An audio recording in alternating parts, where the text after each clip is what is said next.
You look at it, the ones where they got the most of the wins against tier 1 teams, and SK seems like a team, even though you don't see them play Mirage that often, mostly because it's banned, whenever they are back on it, they're just super amazing. And here are the numbers. The scores are on the doors. Fur, we talked about him in his absence before. We knew he was... See them play Mirage that often, mostly because it's banned. Whenever they are back on it, they're just super amazing. And here are the numbers. The scores are on the doors. Fur, we talked about him in his absence before. We knew he was... See them play Mirage that often, mostly because it's banned. Whenever they are back on it, they're just super amazing. And here are the... Figuring out the identity, like what type of team are we? We're not the super slow tactical team. I feel like it has to be Stars that carry this point in time, and they're one of the few teams who can... Numbers, the scores, they are on it, super amazing. To be top 5 players in the world if they go off. So they actually can really challenge SK just purely in terms of headshots.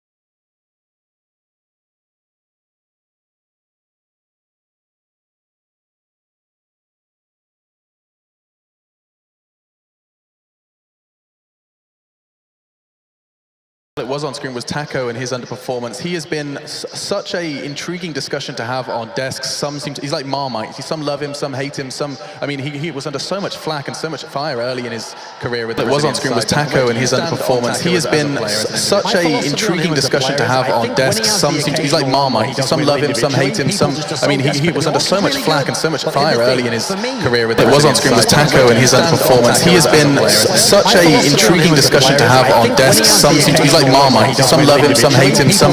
I mean, he was under so much flack and so much fire early in his career. With it was on screen was Taco and his... performances and the team loses, that's where eventually, inevitably, I think it'll happen one day, you have to start asking questions. Like, is he the guy that we replace to bring someone else in? So I think at the moment, as a role player, definitely does his job, one of the best in the game at that particular sense, but he's not going to be an individual star. And in his team, you wouldn't want him to anyway. You've got so much talent elsewhere. And what was interesting is that you raised the discussion of Columbus. You had Yanko, you mentioned that those were the two maps that were played, and we did see Luminosity prevail in both. Can't really invest in too much in an overtime victory. It's still a scary spot. Just also, like off air, just as you were talking, you suggested that those results you have to take with a pinch of salt now. Now, it's not like there's been too much of a roster shuffle. I mean, one player from NaVi. Him being here is actually phenomenal. What is it that's suggesting that's making you say here's the thing, okay, so if your team Liquid, you're not very well aware what a difference one player's difference can make. So that can be huge, but also for NaVi, because the thing about NaVi is, like I say, they were absolutely a system team. It's not even like the difference between SK and NaVi is SK has a system, but it's like somehow they've actually drilled it in each player. It's like the player himself, in a sense, knows kind of what calls he can do and what they can do within the system. The NaVi players, I mean, I've spent a lot of time talking to Star and Zeus, etc. Yeah, it's too late. No delay, no kills whatsoever. Sometimes the players in their system, it's almost like you have to corral. They're not necessarily wanting to do what you say. You're kind of like convincing them to do it and keeping them on track and making sure they're doing it. You know, those hits where you don't actually give up that you're about to attack this site. In a sense, I almost feel like you can't be the old NaVi. I think if you try that, you're doomed to fail. You almost have to turn these guys loose with these mad skills. I think NaVi is a team that's Pimp's not ready for it whatsoever. It's completely blind, and that's the 2 seconds that NaVi needs to make that hit work. He was the in-game leader as a 6th man. I think he did a lot more. I think he actually micromanages the players a lot. The player like Flamey, right, like it was going to be really good mechanically, has really strong game, but maybe too focused on it. So Starix would be the guy telling him, okay, now's the time that you need to go rotate and help the other side. So it's going to be not just an adjustment for C's, but for all of the players to kind of maybe play and think on their own a little bit now we're more. at 7-6 with NaVi winning 4 in a row. One roster shuffle. This is turned on its head right now. Yeah, I mean, it was just that addition of simple. We've seen C's that you go out and say, we know we're not where we should be right now. I think we had an interesting discussion at Pro League about this, because, okay, you bring in Simple for Zeus, obviously more firepower, so on that scale you gain something, but if because of that C's is forced in a more uncomfortable position, or maybe Edward as well, so you have 2 other players, or it doesn't have to be Edward, but you have other players underperforming because of the change, forced into an uncomfortable role. Where then the question arises, how much did you actually gain? You did swap like 1-for-1, yes, that's an upgrade in firepower, but how much do you lose in cohesion of the whole team? The thing is, though, when you bring Simple in, you know, you're already going all in. You say, I'm doubling down, this guy's going to be one of my best players, and if it works, he's going to be one of the best players in the world. So you're going to first and foremost make that work, make him comfortable, give him his spots. The intensity didn't do that initially. He wasn't even the second Simple in, you know. To me, if you're going to bring Simple in, you've got to go all in. You give him the option, you let him go to work. That's what he's talent, you get asked to do older. So for me, the key thing is work on simple, because that's like essentially the boom or bust component of this deal. And then the others will simple. If you get the Guardian, you get people rolling. If in the future someone's out of their position, listen, there's a lot of CIS talent out there. We've got support players, we've got good players. You can bring other people in. So I feel like you've got to start at the top, and then you work your way back to the 14th round here. Liquid. It's interesting to They need to turn this around if they want any chance of touring Navi. Otherwise, this is starting to slip out of their hands very, very quickly. And already, Guardian, look how aggressive he is. Elish going to be sneaking in the smoke, not going to be able to get it. JDM gets a kill, but they've lost him as well. And JDM in the back line taking out Edward and dropping Guardian. Doing a lot of work and putting a bit of a slowdown on the Navi push here. The bomb is being planted, but it's a 3-on-3 retake. And JDM has backup from Nitro. Hiko going to be rotating in through the C connector. An absence of that in some of these teams on his own. There's no one there to help him out. He walks past the smoke. The bomb is taking JDM is the one with the kit, so he's going to have to get close with the AWP. After the major that they maybe revealed this, where SK said, but in their practice coming up to the major, I mean, they were the reigning world champions. Like, a lot of teams, like a Fnatic would say, we're the best, we don't have to change anything, we stick to what we do, you have to kind of come at us and figure us out, you know. No, SK said, our practice was to play for 2 hours and do 4 hours of theory. They would just all watch games, they would think, they would have like a noteboard, they'd be writing things down. I don't know any team in the history of CSGO, except maybe like the existing Stray Games teams, who ever went into that much level. Like, I heard stories where they had like every flow chart of every scenario. It's very rare that you're ever going to get teams like this, not just because you can have the in-game leader who wants to do it. Like, I'm sure an MSL would love it if this team did this. It's getting those players to buy into that. NaVi, these executions they've been busting out against Liquid on train, much like on Combo when they started being very methodical with their V execution, it was working. Now on train, okay, even in this scenario, you have this option and this option. Crumbling a little bit under this NaVi machine. From there, do you want to go down the cave towards the Goblin, or do you know, basically they have this whole to whatever they can buy here in the 15th round. They sit there and go, I'm in drop, you've got to kill, where do I go? Must have made sense to Sponge, because he had one of those that choose your own adventure box for Renegade. It was like, okay, we've got around, like, how do we lose the next one? And then put me and Eco, like, who should we change but still not get any better? And at the end of the book, it says, like, you leave the adventure world and you go into the casting world, and then, what's weird is the teams got way better. I mean, he played an RCS team, we've stolen him. He's one of the best in his team now. He could not handle my CS decision making, I'll tell you that. But Yanko, what do you think about this? What's your stance on this? You know, the idea of some of the greats perhaps not applying themselves in the same way we've seen in the world class. I think that's the luxury they have of everyone being on the same page, everyone willing to do whatever it takes to stay the best team in the world, right? In my experience, most of the teams will have maybe 2 other guys or maybe even 3 other guys who are on the same page. Okay, let's watch the demos, let's rewatch everything, let's theory crap, and then you have 1 or 2 players like, yeah, I'll just show up for practice, when do we start, when are our officials and so on, and you can't just motivate them to do that, even though they're amazing players. So you have to make compromises in your team, they're skilled enough, but maybe don't have the work ethic. In SK, it seems like all 5 players are exactly on the same page, willing to do whatever it takes, and obviously very skilled players as well. You've got to give this first half to NaVi. Yeah, I mean, beautiful adjustments from NaVi. Again, a struggle to start out these gun rounds. Let's go ahead and jump in with them and see what they have to say. Coach Starrock's one of the most well-respected among the community, one of the most effective coaches we have in the scene, obviously figuring something out there at the end. And then they just controlled the economy. They were able to grind out those 5 rounds in a row. I mean, this is a really take control of these 2 teams. 8 rounds on the T side. I think this is one of the most exciting rivalries we've had in Counter-Strike. All through 2016s, I think like these 2 teams, like Katowice, the series they had was insane. Like they've just like defined rivalry for this year so far. So they had 2 very exciting playstyles, and both teams coming into this as well. You have to say recently, especially watching SK Online and North American Pro League, they've looked a little shaky. Same with NaVi since Simple has got on board. They haven't like hit that massive peak that everyone thought they would. So it's going to be really interesting to see how they go. You have to say recently, especially watching SK Online and North American Pro League, they've looked a little shaky. Same with NaVi since Simple has got on board. They haven't like hit that massive peak that everyone thought they would. So it's going to be really interesting to see how they go. You have to say recently, especially watching SK Online and North American Pro League, they've looked a little shaky. Same with NaVi since Simple has got on board. SKB versus Pro on at Cologne. So, you know, showing some very strong. I mean, obviously, this is a map that is generally very banned against them, so you don't often get to see it, but that's like very deceiving. They just talked about obviously Simple is one of the deepest map pools, so I mean, they're so strong in Mirage, and now is like a map that just looks through, and they've got to be feeling very comfortable with it. Yeah, absolutely. So, who is your team to pick for this one? Deepest map pool. So I think I'll take SK just because I'm not entirely certain what kind of form. Like NaVi has just looked at times to be very disorganized with Simple coming in. And they talked about that on the desk as well, that sometimes they seem like structured, but you have so much talent, and a player like Simple, we've seen what happens when you try and like cage that beast. You know, you have to unleash him upon the server. So hopefully, I mean, if NaVi lets that happen, if Simple gets to run around a little bit, they'll be stronger, but haven't been too confident in the consistency of the level they can bring. I think I'm going to go the other direction, though. I think I'm actually going to take NaVi for this one. They looked really good in yesterday's matches, and I think with that improvement there, we're going to see them.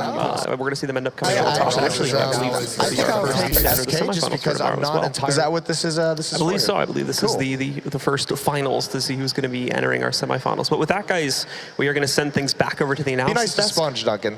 to talk a little bit more about this upcoming battle. Absolutely love Spun J, and we've ended that one. Getting on to send them to a seminar and we'll sort things out. Absolutely. For now, though, we need to kind of start focusing a little more on the nitty-gritty.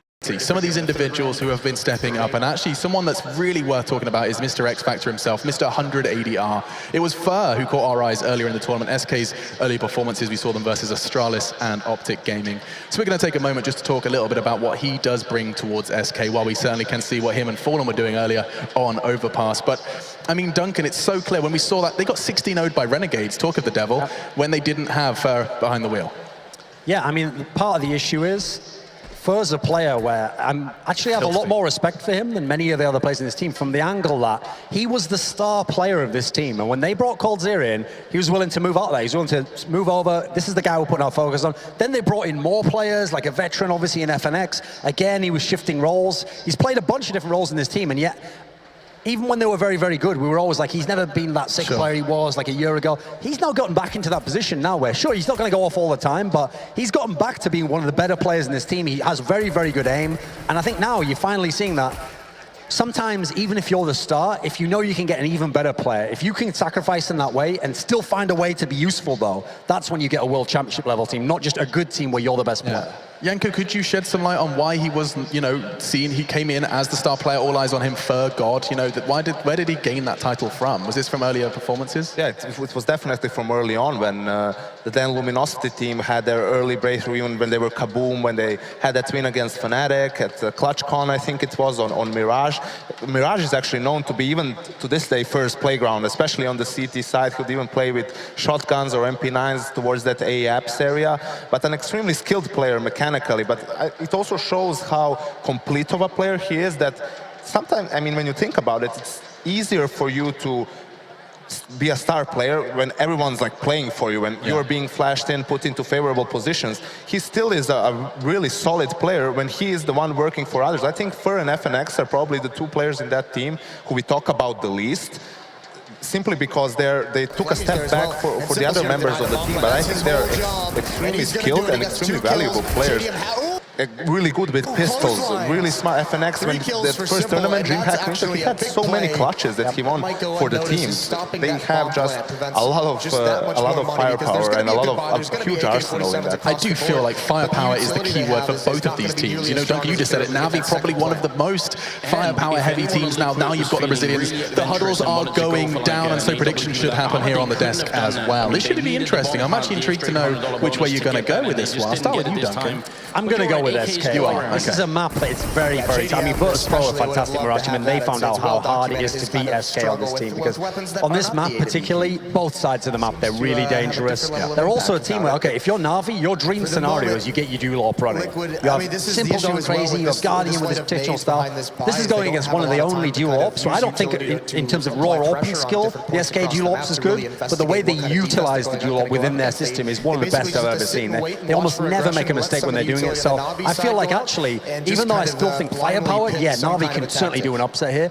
This is like a prime SK map, and SK right now is still looking very, very strong. I think SK takes this. I think these are, without a doubt, the two best teams with the double op setup in the world right now, so I'd expect a lot of action coming on that part. Even though Mirage notoriously, I think it's one map, one op per side tops, so we'll see how that works out for them. But yeah, I'm also going with SK, because I think this is the atmosphere in which they thrive in, right? Playing on a big stage against one of their arch rivals. No doubt it is a safe bet. SK, then the desk is saying, not forgetting, NaVi have already walked through Liquid and Virtus Pro. Maybe they'll be adding the SK name to their collection, securing a spot in the playoffs. Let's not forget, both of these teams stand at 2-0. The winner of this is locked in for the semis. That's a big price bump here in New York. And already it seems like the crowd is ready for this game because it's about to begin. So without further ado, one quick reminder about how our sponsors have made this all possible. I talked to you about a few before. This is a new one. It's Windows 10 that's enabled it. The best Windows ever for gaming. So be sure to say a big thank you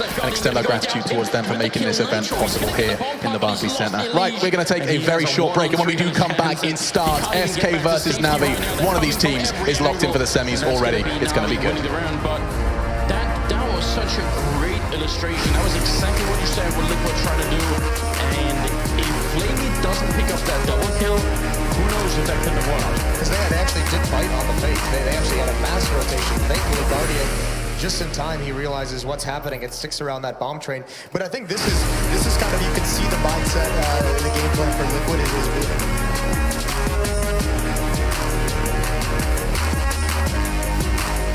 That pistol round, which was a fake, now in the first gun run they have, another fake.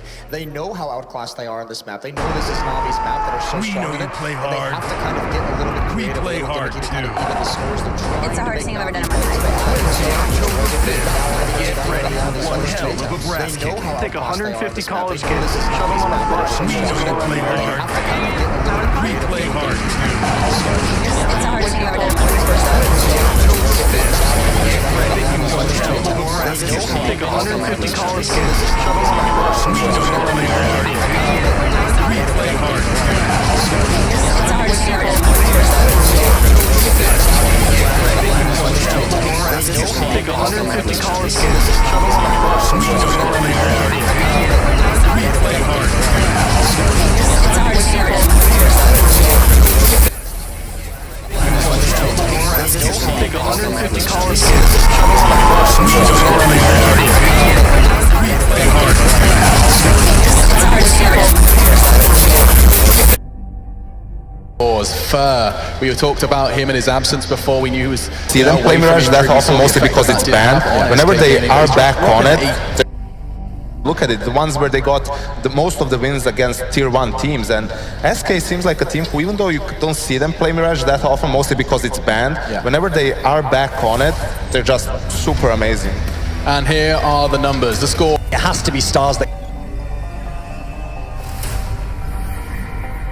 It was on screen was Taco and his underperformance. Pistols, really smart. FNX, when the first tournament, DreamHack Nation, he had so many clutches that he won. I'm going to go with SK. You are. This is a map that is very, very tough. I mean, Virtus Pro are fantastic Mirage. I mean, they found out how hard. Super amazing. And here are the numbers. The score. It has to be stars that... Virtus Pro are fantastic Mirage. I mean, they found out how hard. Super amazing. And here are the numbers. The score. It has to be stars that... Virtus Pro are fantastic Mirage. I mean, they found out.